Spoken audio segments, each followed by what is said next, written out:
market sweeper shook his broom at us. May gave him an apologetic wave. She had always been the nicer one. Reaching San Pedro Street, she gunned us out of the lot, her face growing dark again. "Remember how Guitar Man tried to visit the park?" "Of course I remember," I grumbled. Our friendly Chinatown bum, who always carried a guitar case, had been so distressed at being ordered to leave the park, he'd gotten on the wrong streetcar and ended up near Pasadena. The city preferred the Chinese keep to Chinatown, except when we were selling here at City Market, located 2 miles south. Los Angeles relied on our produce. Of course, if they swept us out of Chinatown, their dinner plates would suffer, but by the time they figured that out, it would be too late for us. Guitar Man spits a lot and scares people. We're not going to scare people. We are a delightful vision. Aren't you always telling me people judge with their eyes first? May shifted gears and the mule bucked again. I was talking about show business. A truck rumbled by, sweeping dust through the mule's doorless entries. "Well, this is a kind of show. Our feminine wiles will go a long way." I eyed her pale green dress, wishing it was more à la mode, which was French for fashionable. May sewed our dresses from cast-offs like old curtains and tablecloths.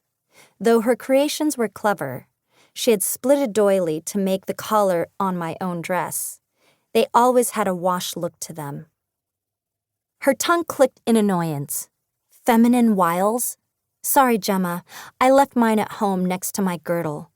"And along with your sense of adventure," I said breezily. "Along with my sense, you mean. How much did that lipstick cost?" I made kissy lips at her, and she groaned. If we were going to sell our flowers to the beau monde, which was French for the upper crust, we had to look as presentable as possible. Lipstick was a minor investment for a bigger payoff. Traffic wasn't heavy on a Saturday afternoon. The white tower of the new city hall saluted us several blocks northeast toward Chinatown.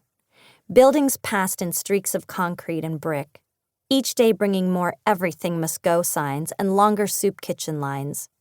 I imagined all the business we'd find in Westlake Park. Couples strolling the lake, families walking their dogs. Westlake residents could still afford luxuries, unlike those in most neighborhoods, who could barely buy the necessities. "I bet we could make $20 today," I said. "That would more than cover our flower costs for the month." "How do you figure we'll do that? Short of clubbing people over the head and taking their wallets." Her nose started to twitch, as it always did when something bothered her.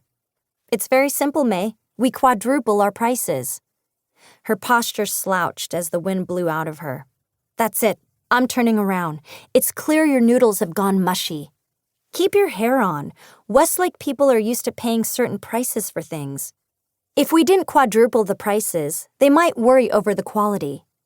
"I see. So we're doing them a favor." "Absolutely. A little risk-taking was what was needed to keep our heads above water a little longer." Despite my airy demeanor, my stomach clenched like the grinding of the clutch. We wouldn't have had to take such risks if we weren't being kicked out of our houses in the middle of an economy that had belly-flopped. It was bad enough that Ba had gotten sick. Now it was up to us to save ourselves. She cut her gaze to me. "I suppose you also have a cage to sell to a lion." The wealthier neighborhoods of Westlake folded around us, with its elegant mansions moderne, fussy Victorians, and Spanish haciendas fronted by spacious lawns. The stately brick buildings of a fancy girls' school stretched half a block, where girls played basketball on a court so pristine it would make Peony weep. Soon, the tropical oasis of Westlake Park spread before us with its glamorous palm trees and meandering footpaths. An assortment of canoes and paddle boats floated on an artificial lake. Pumping the brakes, May eased us up the driveway leading to the boathouse, which oversaw the park. Diners gathered under the shade umbrellas of a picturesque cafe glanced in our direction. I prayed that the mule wouldn't buck. "Make a left." May rolled by the crowds, then turned into the driving lane that encircled the lake. Azalea bushes screened lovers' alcoves.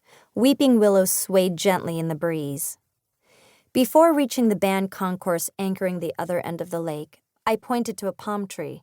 "Park under there." If someone wanted to lodge a complaint about us at the boat...